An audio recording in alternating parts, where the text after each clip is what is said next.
안녕하세요. 스포츠 분석 천교수입니다. 저희 채널을 방문해 주셔서 감사합니다. 이번 회차 천교수 가족방 적중 내역입니다. 적중하신 분들 모두 축하드리며 오늘의 경기 분석도 재밌게 시청하시고 유익한 정보 얻어가시기 바랍니다. 천교수 가족방 입장은 영상 하단 고정 댓글을 통해 입장 가능합니다. 그럼 오늘의 경기 분석 시작하겠습니다.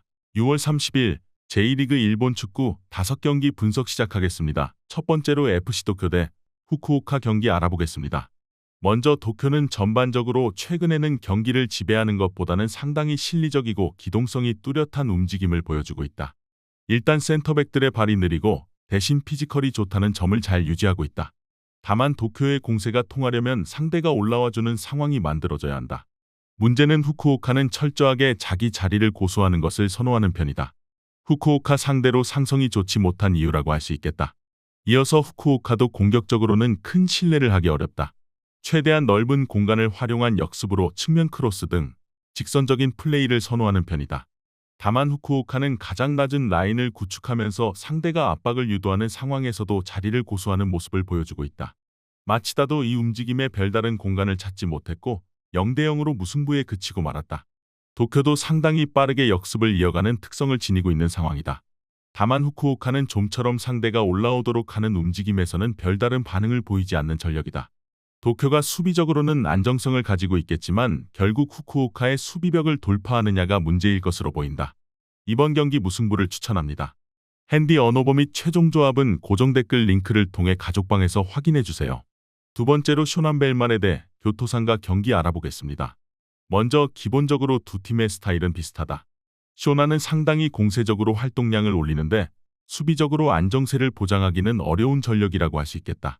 다만 쇼나는 올 시즌 슈팅 평균 수치에서 리그 7위로 생각보다는 공격력이나 슈팅 생성 능력이 좋은 편이다. 실제로 강등권 전력 중 20득점을 기록한 전력은 쇼난이 유일하기도 하다. 이어서 교토도 전방에서의 활동성을 꽤 중시하는 편이라고 할 수 있다. 다만 이 플레이가 효율을 잘 살리고 있다고 보기는 어려운 상황이라고 본다. 원정에서의 기대 득점은 리그에서 18위 수준을 기록하고 있는 상황이기 때문이다. 이 때문에 원정에서는 오히려 격정적인 플레이 스타일에 따른 수비적인 난조만 더 두드러지고 있는 상황이다. 쇼난이 그래도 우세한 전력이라고 보고 있다. 두 팀이 모두 수비적으로는 크게 돋보이는 성향이라고 볼 수는 없다. 다만 공격력에서는 실제 골 기록이나 슈팅 생성이라는 면에서 쇼난이 강등권 전력 중 가장 좋은 모습을 보여주고 있다는 점은 사실이다. 이번 경기 쇼난 벨말의 승을 추천합니다. 핸디 언어버 및 최종 조합은 고정 댓글 링크를 통해 가족방에서 확인해주세요.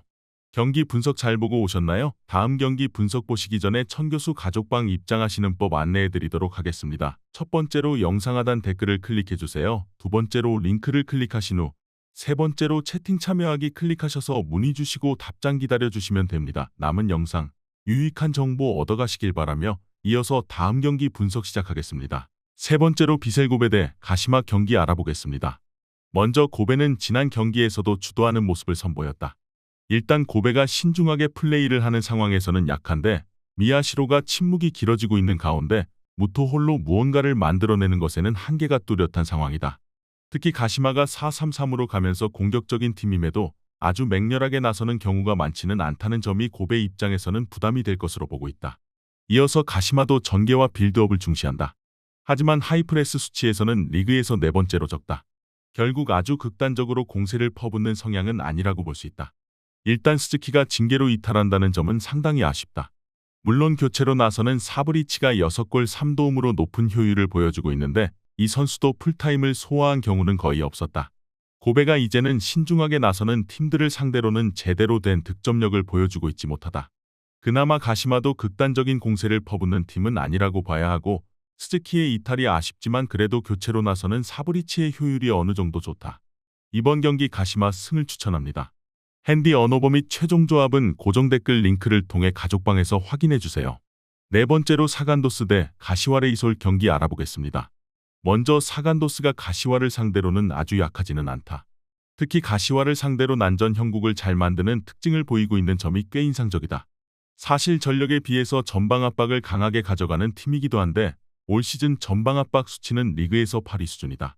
이를 바탕으로 상대의 전개를 막아 세우거나 앞에서 공을 끊어내는 식으로 역습까지 이어가는 성향을 띈다고 할 수 있겠다.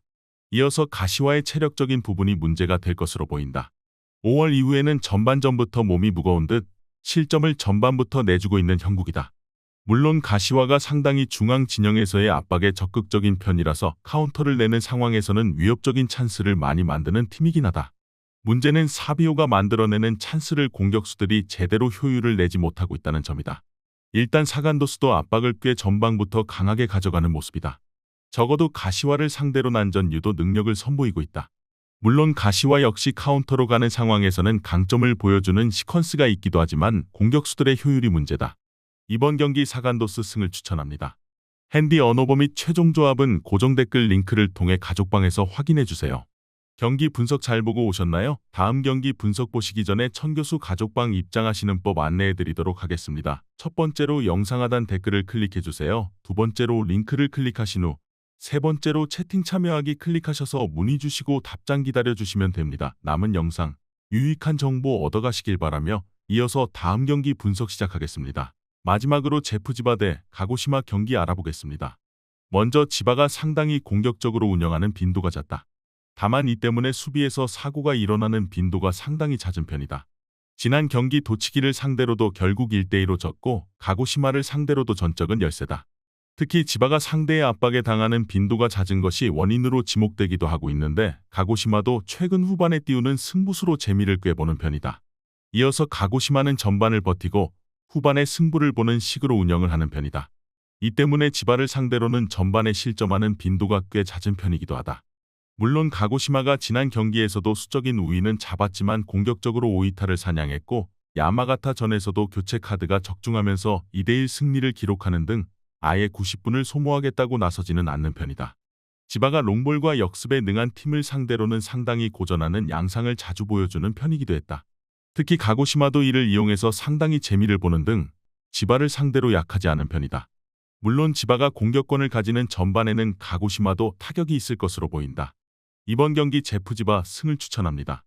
핸디 언어버 및 최종 조합은 고정 댓글 링크를 통해 가족방에서 확인해주세요.